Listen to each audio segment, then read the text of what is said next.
And here's your interview. So, if you could give your younger self one piece of advice, what would it be? So if I could give an advice to my younger self, it would be tipid. Because in the future, mga bayanan na pinag-college ka, Okay na. So, good afternoon. My name is Carla Michigabalan and I'm from BSH1C. So, here's your interview. How would you describe yourself in 3 words? Good afternoon to Matt. I will be describing myself in 3 words. I am a lovable person. I am very hardworking person when it comes to hospitality industry, and also I am talented when it comes to singing. So, why did you choose those words? I choose those words because it is reflecting on myself and personality. That's reflect who I am. Thank you. Good afternoon. My name is Carla Mijigavalan and I'm from BSHM1C. So, here's your first questions. How would you describe yourself in 3 words? Why did you choose those words? First is kanang friendly, loving daughter of confident. And why did you choose those words? Kuan. Wang man sad pa yung naobserbahan sa akong kaugalingon. Og mao pa gi sulti sa akong mga friend na ho. Thank you. So here's your second question. So if you could give your younger self one piece of advice, what would it be? Kuan, saya na laman. Og nagtarong pa ka ingato di unta ka maingani karon. So, good afternoon. I'm Stephanie Maria Ardonza. And you are? Sherian G. Aliaser from the department. So, I have a questions for you. How would you describe yourself in 3 words, and why did you choose those words? Well, I can describe myself as a beautiful, of course, and a strong and jolly person, woman. And why did you choose those words? Well, I chose those words because that's me. That's who I am. Well, napagali mas daghan pa nga to, but that's only the 3 words that the most. Yes. And also, what do you think is the source of your happiness and contentment? Well, first of all, my source of happiness is my family, friends, and of course money, because there's no such person in this world that will be happy without money. Yeah. Thank you. Thank you. So, good afternoon. My name is Carla Mijigavelan and I'm from BSHM1C. So, here's your questions. How would you describe yourself in 3 words? Why did you choose those words? Thank you.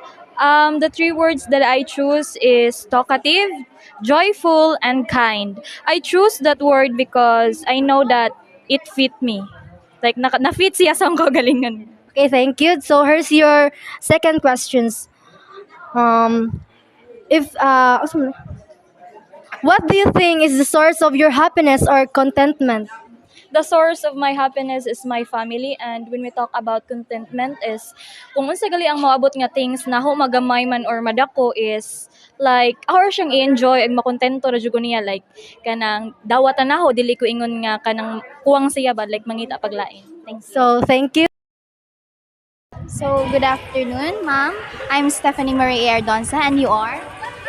Jesrilyn A. Gesuga from IS department. I have a questions for you. How would you describe yourself in 3 words, and why did you choose those words? Jolly, independent, and optimistic. Because sa sarili ko kay positive thinking na tao, and makulit, parang I don't think negative about myself. And what do you think is a source of your happiness and contentment? Yung family talaga. And kasi pagka yung family ko, nakikita ko sila na masaya, gano'n, and kumpleto kami, yun din yung source ng happiness ko. And seeing them na kumpleto and happy. Ayun din yung nagiging ano ko na kontento na ako kung ano meron din. What? Thank you. So good afternoon. I'm Stephanie Maria Ardonza, and you are? Algene Royos from BSBA department. And I have questions for you. How will you describe yourself in 3 words? Why did you choose those words? The 3 words that describe myself are beautiful, friendly, and cheerful. I chose these words because that's what I think. Okay, thank you. And the next question is, what do you think is the source of your happiness or contentment? The source of my happiness and contentment are my family and friends because they are the one who made my heart happy and they are the one who's What a nice answer. Thank you. So, good afternoon. My name is Carla Mijigavelan and I'm from BSHM1C. So, here's your questions. How would you describe yourself in 3 words? Why did you choose those words? So I describe myself as a strict, kind extrovert. So I describe myself as a strict one because I feel strong and confident when I show it to others and I don't like to feel being controlled. Also being kind because feeling so much blessed to have many friends with a kind attitude can make my day grateful. And being extrovert because I like to be with others outside with my classmates to band and have some fun. So here's your 2 questions. How do you show love to your children? For me, Yes po. para sa akin, hindi ko na kailangan ipakita kung paano ko sila mahal. Because sa araw-araw pa naman, pagdaan ko sila bahay. Tagaan ko sila baon everyday. Binihisan ko sila.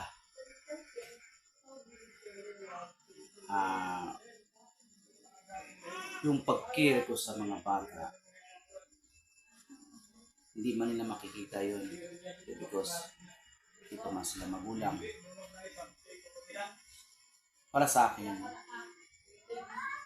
kung nakita man nila ni paano ko sila minahal, kana siguro masasabi nila kung mag-asawa na sila. As of now, di matigil ang pagmamahal ko sa mga bata or maipakita ko sa kanila until siya sa poder ko. Bisag din siguro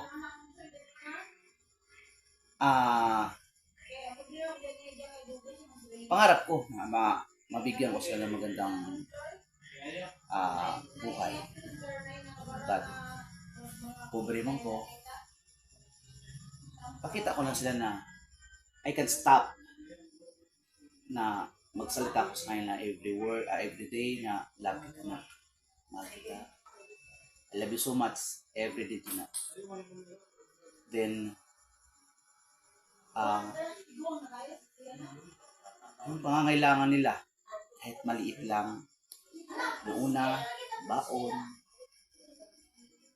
pagkain araw-araw, mga needs nilang malaki, hindi ko mamamigay pero try na matagaan ko sila ng maganda pa. Pero kung yung kaya ko lang, sana na ganun din sila. Sana nakita nila yun. Pero I think naramdaman din nila. Hindi lang nila masabi. Thank you, yeah.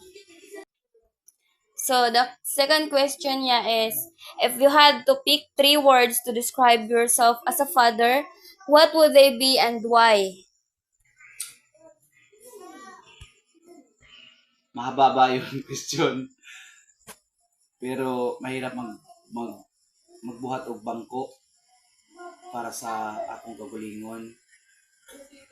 Kay saway po ko nung unang panahon bilang isang anak.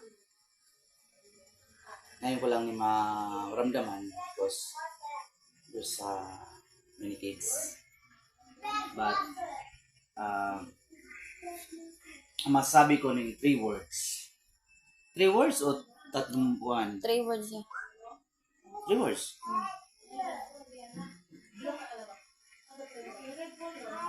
Napagmahal ko sa mga bata. From the start, nasa tiyan pa sila ng mama nila. Inalagaan ko na yan kung anong kailangan nila until respect ko sa akong pagalingon is una, mapagmahal na. Pangalawa, medyo stick ko gamay yung ano, dahil pasaway nga ako maliit pa. Pero mapagmahal ko sa magulang. Makalula kasi ako. Lola, lolo. Doon ako lumaki. So, pangatlo,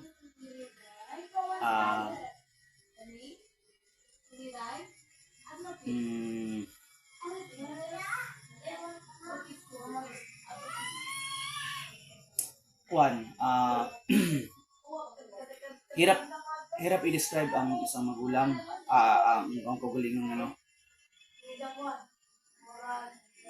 Bubuo ra ang pangarap na makapagtapos sila. Siguro, medyo stricto ako sa mga bata. Napagmahal ako. Pangatlo,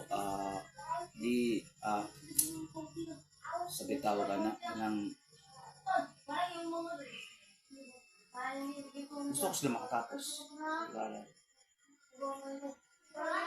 Mauro siguro na gamay ramang pangarap ko mga kubrigot. Ambot lang sa mga sako sa mga galingon na describe ko. Parang actually daghat. 2 lang ta. Napagmahal sa mga bata. Tapos pangalawa, medyo stricto ako dahil mahal ko sila. Pangatlo,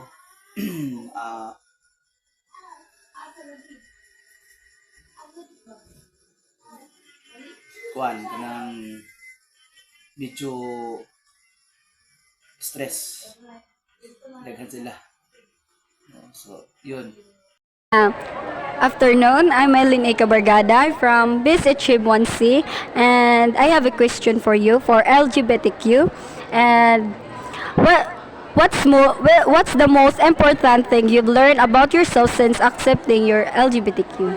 So, being part of the member of LGBTQ community, what I learned the most is the word respect, because we all know that respect begets respect. So, in order for us to achieve or kanang the word respect is we should respect each other. And this is the second question. How do you handle emotional challenges such as stigmas, discrimination, or rejection related to your LGBTQ? So, for those people who discriminates me for who I am, I don't care. Dili na ko na sila iman kay baghatag din sila stress nako. Sure. Basta mora to, just don't mind them. Para fresher ta kanunay. Thank you. Yeah.